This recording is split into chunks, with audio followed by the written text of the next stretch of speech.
Jamaika adalah tanah yang menjadi tempat lahirnya kepercayaan yang sangat aneh dan membingungkan. Semacam agama yang menganggap ganja sebagai sesuatu yang sangat sakral dan disucikan. Dalam kepercayaan ini, ganja ibarat sakramen yang digunakan dalam ritual suci yang setara dengan komuni dalam tradisi umat Kristiani. Kepercayaan ini bernama Rastafari, sebuah gerakan spiritual yang cukup sulit untuk dimasukkan ke dalam kotak agama tradisional. Ia tidak memiliki gereja besar, tidak pula masjid atau kuil. Ia juga tidak merujuk pada kitab suci tersendiri. Kendati demikian, kepercayaan ini menggabungkan unsur-unsur spiritual dari Alkitab, tradisi Afrika, serta pengalaman kolonialisme yang sangat pahit.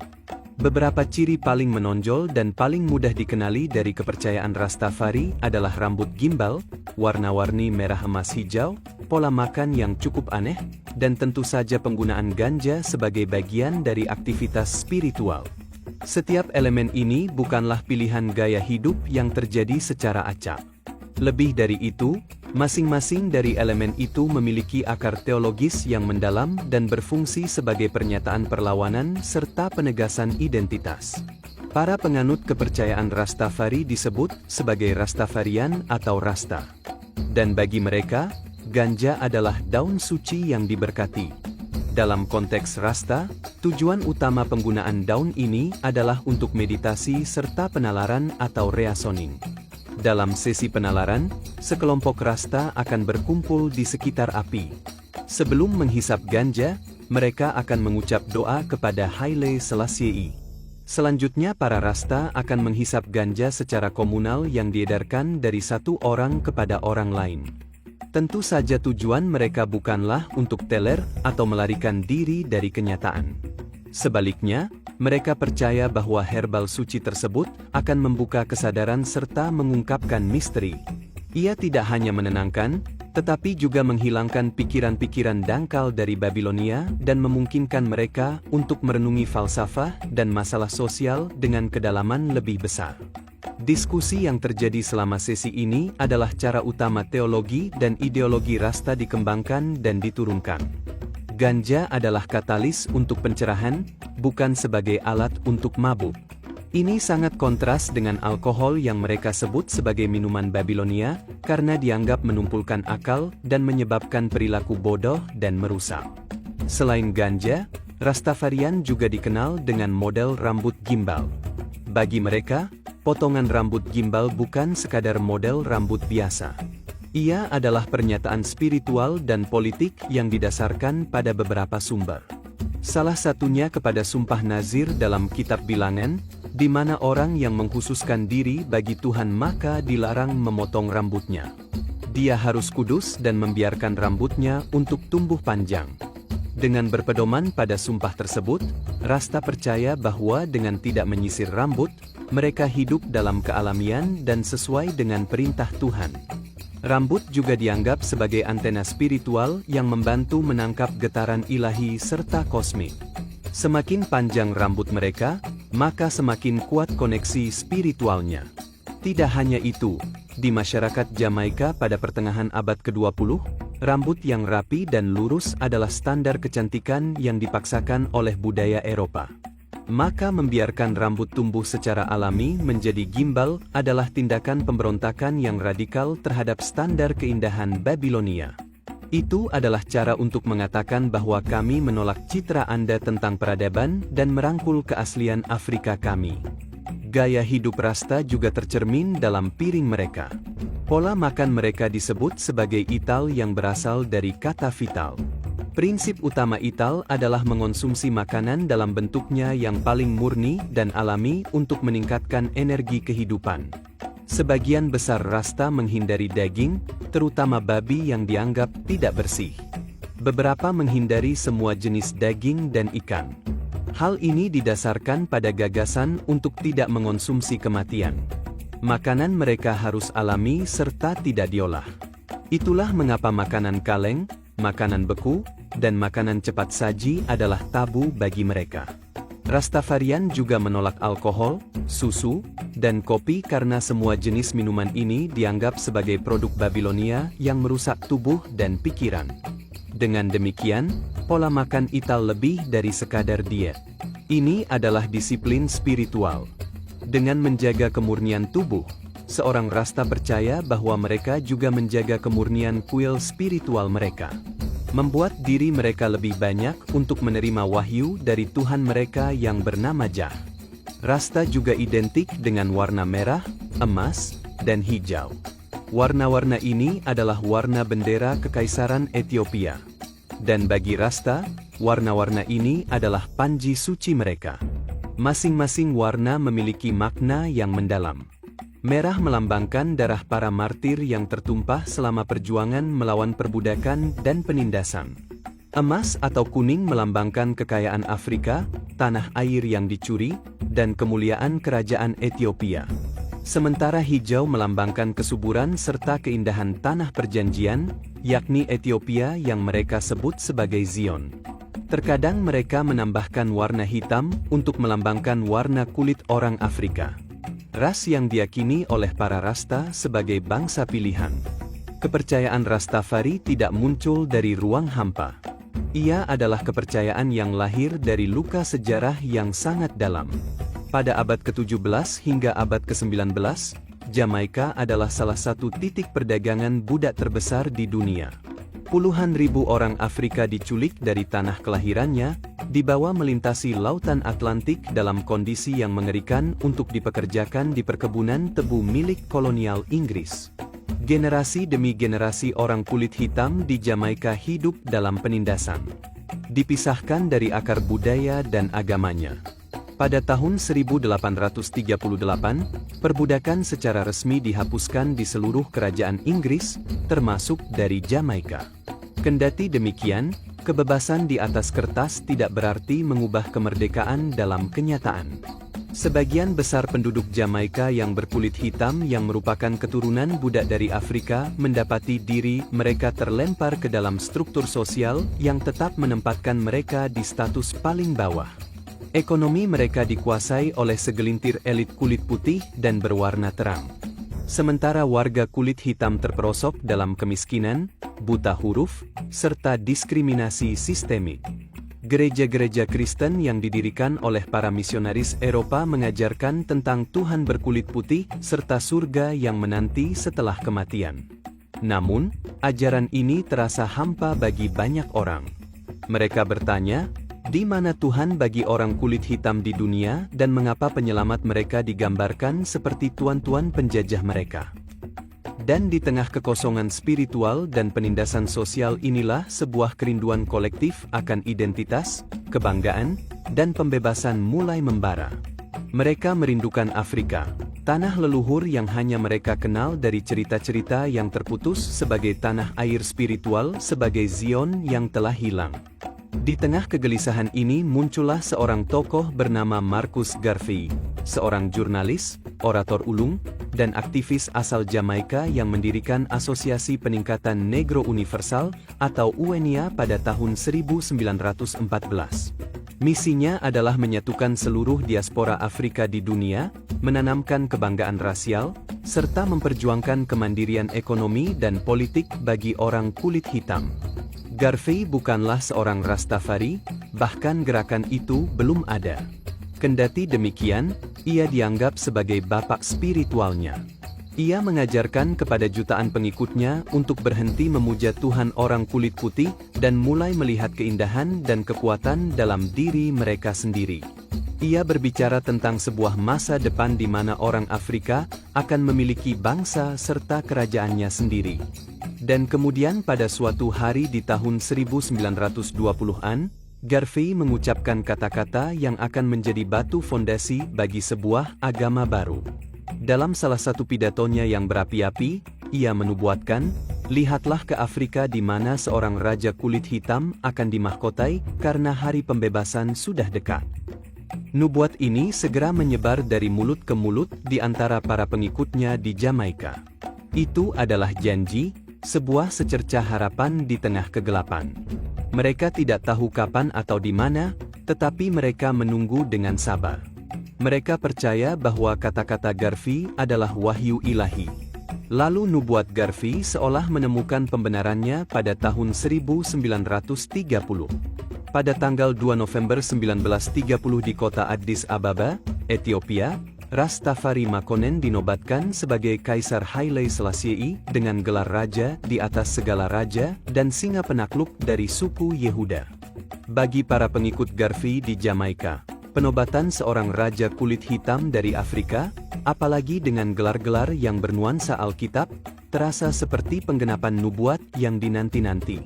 Sekelompok pendeta Protestan di Jamaika termasuk Leonard Howell, Joseph Hibbert, dan rekan-rekannya langsung menghubungkan peristiwa itu dengan nubuatan dalam Kitab Wahyu dan Mazmur.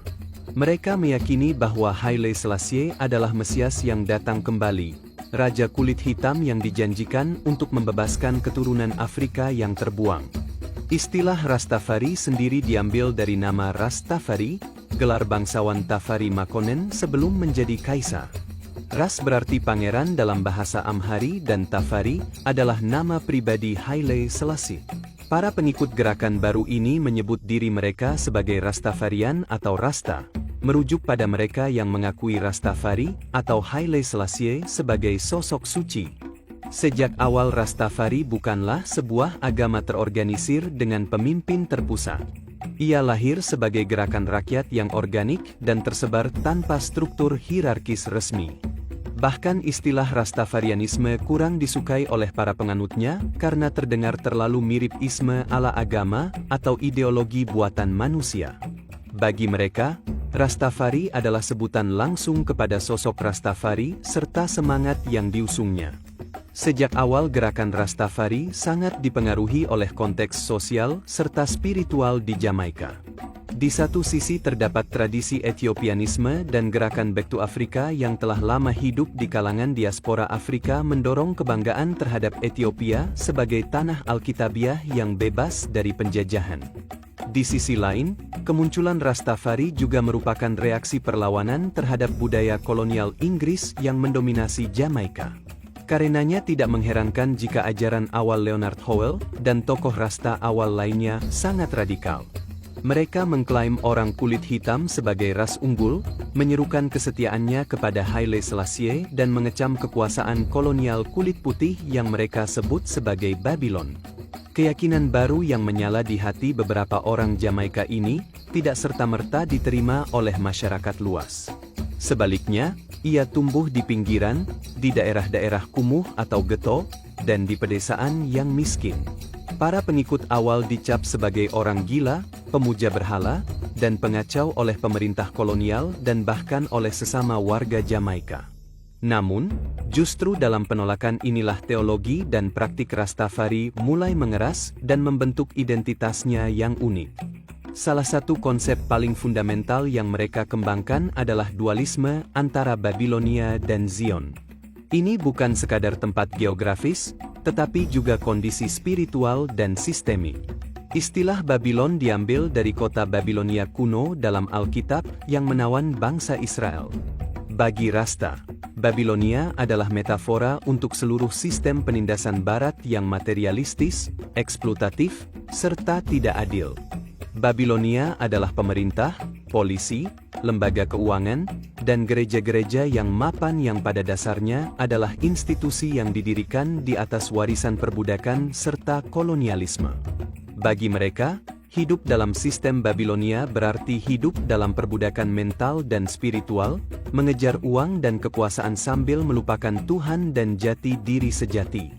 Alkohol, makanan olahan, dan gaya hidup hedonistik dianggap sebagai alat Babilonia untuk menumpulkan kesadaran dan menjaga orang tetap tertawan. Sementara itu, Zion adalah sebaliknya. Zion adalah tanah perjanjian atau surga di muka bumi. Secara harfiah, Zion adalah Afrika dan secara spesifik adalah Ethiopia, tanah air leluhur yang dari sana mereka dicerabut. Repatriasi atau kepulangan ke Afrika menjadi tujuan utama gerakan ini. Namun, Zion juga merupakan sebuah kondisi spiritual. Ia adalah keadaan kesadaran yang tercerahkan, hidup dalam kebenaran serta keharmonisan dengan Jah dan alam. Seseorang dapat mulai membangun Zion di dalam hatinya sendiri. Bahkan saat masih secara fisik berada di Babilonia, dengan cara hidup yang sesuai dengan prinsip-prinsip Rasta. Dualisme ini memberikan kerangka yang sangat kuat bagi para pengikutnya untuk memahami dunia. Setiap penderitaan, kemiskinan, kebrutalan polisi, dan diskriminasi dapat dijelaskan sebagai manifestasi dari kejahatan Babilonia. Dan setiap tindakan perlawanan, apakah itu menumbuhkan rambut gimbal, menolak makan daging atau menyanyikan lagu protes, dilihat sebagai langkah menuju Zion. Meski Rastafari tidak memiliki doktrin tertulis resmi atau kitab suci tersendiri, para pengikutnya berbagi sejumlah kepercayaan inti yang menjadi fondasi spiritual gerakan ini. Secara garis besar, Rastafari adalah monoteistik. Mereka percaya pada satu Tuhan yang Maha Esa yang mereka sebut sebagai Jea, singkatan dari Yahweh atau Yehova dalam Alkitab. Namun konsep Tuhan dalam Rastafari memiliki kekhasan. Jah diyakini bersemayam di dalam setiap diri manusia, khususnya dalam diri orang-orang keturunan Afrika yang mereka anggap sebagai umat pilihan. Keyakinan bahwa Tuhan ada di dalam diri inilah yang diekspresikan lewat istilah Yindi. Ungkapan I berarti aku dan aku, yang maksudnya dalam pandangan Rasta tidak ada dikotomi antara aku dan kamu dan antara manusia dengan Tuhan. Semua adalah satu kesatuan dalam J. Dengan mengatakan IND, seorang Rasta menegaskan persatuan dirinya dengan sesama dan dengan Jah sekaligus. Konsep ini lahir sebagai perlawanan terhadap mentalitas inferior yang ditanamkan kolonialisme. Semacam penegasan bahwa kami orang kulit hitam adalah anak-anak Tuhan yang setara dan Tuhan ada di dalam diri kami sendiri. Dalam teologi Rastafari, Jah telah beberapa kali menjelma atau menampakkan diri kepada umat manusia. Kaum Rasta menerima tokoh-tokoh Alkitabiah seperti Musa dan Yesus sebagai manifestasi Jah di masa lampau. Namun manifestasi Jah yang paling penting bagi mereka adalah sosok Kaisar Haile Selassie. Bagi Rastafarian, Haile Selassie bukan sekadar Raja Ethiopia, namun juga dipandang sebagai penjelmaan Jah dalam wujud manusia. Dialah Sang Mesias yang datang kembali untuk menebus orang-orang keturunan Afrika yang terbuang akibat perbudakan. Selama beberapa dekade pertama, Rastafari tetap menjadi fenomena yang relatif terisolasi di Jamaika. Dikenal oleh masyarakat lokal, tetapi hampir tidak terdengar di luar pulau. Lalu pada akhir 1960-an dan awal 1970-an, sebuah suara baru muncul dari pelosok Jamaika. Suara itu adalah reggae dan melalui getarannya, pesan Rastafari akan melintasi samudra dan mengguncang kesadaran manusia. Para musisi reggae yang banyak dari mereka berasal dari lingkungan miskin dan semakin tertarik pada ajaran Rastafari mulai memasukkan tema-tema sosial dan spiritual ke dalam musik mereka. Lagu-lagu mereka tidak lagi hanya tentang menari dan pacaran, tetapi berubah menjadi semacam khotbah jalanan. Mereka bernyanyi tentang penderitaan, ketidakadilan, kebrutalan polisi, dan yang terpenting tentang harapan akan pembebasan melalui keyakinan Rasta. Mereka menyanyikan pujian untuk Jah, mengutuk Babilonia dan menyerukan eksodus kembali ke Afrika. Reggae menjadi kendaraan spiritual bagi kaum Rastafari. Tokoh utamanya tentu saja Bob Marley, musisi reggae Jamaika yang menjadi ikon global. Marley yang masuk ke dalam ajaran Rastafari sekitar akhir 1960-an menjadikan lirik-lirik lagunya sebagai medium dakwah Rasta. Lagu-lagu seperti Get Up, Stand Up, seruan melawan penindasan, Exodus, sebuah seruan kembali ke Zion atau Afrika, atau One Love, pesan persatuan dan kasih universal, memperkenalkan filsafat Rastafari ke telinga jutaan pendengar di lintas bangsa. Dan berkat Marley, tema-tema seperti Jah, Zion, Babylon, dan INI yang dulunya hanya dimengerti komunitas Rasta Jamaika kini telah dikenal secara global. Reggae menjadi semacam kendaraan ampuh yang mengangkat Rastafari dari lorong-lorong kumuh menuju panggung dunia. Keberhasilan musik reggae membawa dua dampak besar. Pertama, gerakan Rastafari menyebar secara global. Pada tahun 1970-an, komunitas Rasta mulai muncul di berbagai belahan dunia. Di kepulauan Karibia lain, di Amerika Utara, di Inggris hingga ke Afrika. Bahkan sejumlah orang Afrika asli di negara seperti Ethiopia, Kenya, Ghana, dan Afrika Selatan mengadopsi Rastafari karena terinspirasi pesan-pesan Marley. Namun dampak kedua dari meledaknya reggae adalah munculnya fenomena orang-orang yang sekadar menyukai atribut Rasta seperti musik, pakaian warna merah, kuning, hijau, rambut gimbal, dan ganja tanpa benar-benar memahami atau mengimani ajaran Rastafari. Banyak pemuda di barat kala itu yang menganggap dreadlock atau rambut gimbal dan ganja sebagai tren pemberontakan. Ikut-ikutan berpenampilan seperti Rasta meski tidak mengenal Jah atau Haile Selassie. Hal ini sempat membuat marah sebagian Rastafarian Tulen yang merasa agama mereka telah dicemarkan dan dijadikan fashion belaka. Kendati demikian, tidak bisa dipungkiri bahwa tren tersebut justru semakin memperluas pengetahuan orang awam tentang keberadaan Rastafari. Dan kini Rastafari telah menjelma sebagai fenomena yang mendunia. Diperkirakan terdapat sekitar 700.000 hingga 1 juta pengikut Rasta di berbagai negara. Sebagian besar memang masih berada di Jamaika, tetapi komunitas Rasta yang lebih kecil dapat ditemui di kota-kota besar Amerika Serikat, Kanada, Britania Raya hingga Afrika dan Asia. Uniknya, Rastafari tidak lagi eksklusif milik orang berkulit hitam. Gerakan ini perlahan menerima anggota dari etnis lain selama mereka berjiwa Afrika dalam semangat. Di Indonesia pun jejak budaya Rastafari terasa melalui popularitas musik reggae serta simbol-simbolnya. Meski kebanyakan penggemar Nusantara hanya sekadar menyukai musik dan fashionnya ketimbang menganut keyakinan Rastafarian.